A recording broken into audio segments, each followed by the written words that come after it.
భాగ్యనగరాన్ని స్వచ్ఛ హైదరాబాద్ గా మార్చేందుకు ప్రభుత్వం సంకల్పించింది. వివిధ నగరాల్లో అమలవుతున్న పద్దతులు అధ్యయనం చేసేందుకు ప్రభుత్వం ప్రజాప్రతినిధులతో ఒక కమిటీని నియమించింది. భాజపా నేత లక్ష్మణ్, తెరాస నేతలు తీగల కృష్ణారెడ్డి, కొండా విశ్వేశ్వరరెడ్డి, రామచంద్రారావు, ప్రభాకర్లతో కూడిన అధ్యయన బృందం 2 రోజులుగా ఢిల్లీ, నాగపూర్లో పర్యటిస్తోంది. చెత్త సేకరణ, పునర్వినియోగంపై సమగ్రంగా పరిశీలన చేసి దేశంలోని అత్యుత్తమ విధానాన్ని హైదరాబాద్లో అమలు చేసి విశ్వనగరంగా తీర్చిదిద్దుతామని ప్రజాప్రతినిధుల బృందం తెలిపింది. ఓఖలాలో ఈ చెత్త ద్వారా ఆ మొత్తం చెత్తనంతా కూడా సేకరించి దాదాపు 9,000 మెట్రిక్ టన్నుల చెత్త రోజు ఢిల్లీలో పోగైతే నిన్న మేము చూసాం దాదాపు 2,500-3,000 మెట్రిక్ టన్నుల చెత్తతో 20 మెగావాట్ల విద్యుత్ ఉత్పత్తి చేసి ఆ 20 మెగావాట్ల విద్యుత్ ఉత్పత్తిలో 15% ఆ ప్లాంట్ కోసమే విద్యుత్తును ఉపయోగం చేసుకుని 85% ప్రభుత్వంతో ఒప్పందం చేసుకుని వారు అమ్మకం చేశారు. చాలా చక్కగా నడుస్తా ఉన్నది.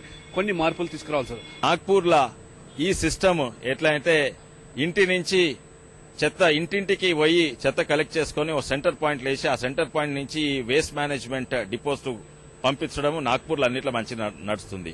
మేనేజ్మెంట్ ఈ చెత్తతోటి మన విద్యుత్ శక్తి ఎట్లా తయారు చేసేయాలి, ఈ టెక్నాలజీస్ ఫ్యాక్టరీలే కాక ఈ మనము పనిచేసే విధానము, మున్సిపల్ కార్పొరేషన్ పనిచేసే విధానము, మనము కడప నుంచి ఇంటి నుంచి మళ్ళా డంప్ యార్డ్ దగ్గరికి, డంప్ యార్డ్ నుంచి ఫ్యాక్టరీలకు ఎట్లా చెత్త డిస్ట్రిబ్యూషన్ కావాలి, ట్రాన్స్పోర్ట్ కావాలి, ఇది చాలా ముఖ్యము.